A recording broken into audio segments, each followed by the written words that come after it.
Romans chapter 8 verse 31, the Bible says, if God is with us, who can be against us? Amen.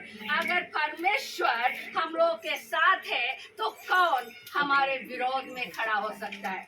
वो परमेश्वर जिन्होंने इस पूरी सृष्टि की रचना की, वो परमेश्वर जिसने हमें और आपको बनाया, वो परमेश्वर जब देखा कि हम जो चुने हुए लोग उनके थे, जिनको उन्होंने क्रिएट किया था, बनाया था, वो पाप में है, दुख में है, तकलीफ में है, और उसने अपने एक लौता बेटा को भी नहीं छोड़ा हम लोग के लिए, उसको बलिदान कर दिया, उसको सूली पर चढ़ा दिया, ताकि उसके द्वारा हम लोग को मुक्ति मिल सके, उसके द्वारा हम लोग को उद्धार मिल सके, उसके द्वारा हम लोग उस अंधकार के जीवन से, उस पाप के जीवन से निकल सके। कितना गहरा प्यार किया परमेश्वर ने।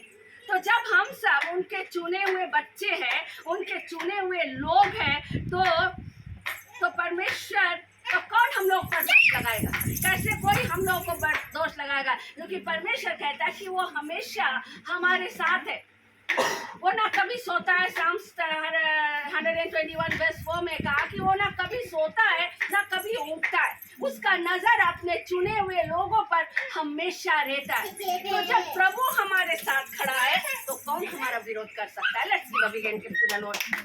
लेकिन परमेश्वर का वचन ये कहता है प्रोवर्ब्स चैप्टर 8 में कि to fear the Lord is to hate evil. Lord said, to fear the Lord is to hate evil. Lord said, I hate pride, arrogance, evil behavior and previous speech.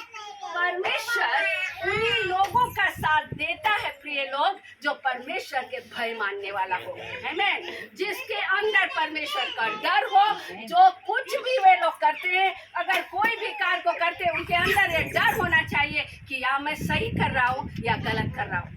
ऐसे ही लोगों के साथ परमेश्वर खड़ा रहता है, ऐसे ही लोगों के साथ परमेश्वर रहता है, तब जाकर उनके विरोध में कोई नहीं खड़ा हो सकता। Let's give a big hand to the Lord. ये हमारा परमेश्वर। हम लोग बोलते हैं कि हमें परमेश्वर ने चुन लिया है, हमने परमेश्वर को चुन लिया, और हमारा विरोध में कोई, हम जो कुछ भी मनमानी करना चाहे हम करेंगे और परमेश्वर हमें प्रोटेक्ट करेगा, परमेश्वर हमेशा हमारे साथ देगा।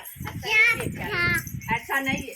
हम लोगों के अंदर परमेश्वर का भय होना चाहिए। हम लोग मांगो परमेश्वर में बना रहो, हर समय परमेश्वर में बना रहो। ये नहीं कि हमारे अंदर वो प्राइड है, या प्रभु का वचन कहता है कि हमारे अंदर वो घमंड नहीं होना चाहिए, वो अहंकार नहीं होना चाहिए। कभी कभी हम लोग घमंड करते हैं, अपने सूरत पर घमंड करते, अपने प्रॉपर्टी पर घमंड करते, अपने बिजनेस पर घमंड करते। एक ईगो हमारे अंदर होता है, एक ईगो हमारे अंदर होता है कि अरे वो तो गरीब है। हम लोग क्या करते हैं? डिफ्रेंशिएट करते हैं कि वो तो लो कास्ट का है, वो हमारा बराबरी नहीं कर सकता। लेकिन क्या हमारा परमेश्वर ने ऐसा किया?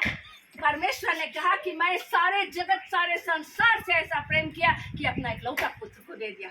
आमीन। तो हम लोग मांगो सब टाइम अपने अंदर वो दीन बनो, हम्बलनेस रखो, दीन बनो, और तब परमेश्वर का डर और भय लेकर जब हम लोग परमेश्वर के सन्मुख जाएंगे, परमेश्वर के संग संग चलेंगे, तब प्रभु हमें हर एक ईवल से, हर एक जो शैतानिक ताकत है, हर एक जो डीमन पावर्स है, हर एक बीमारी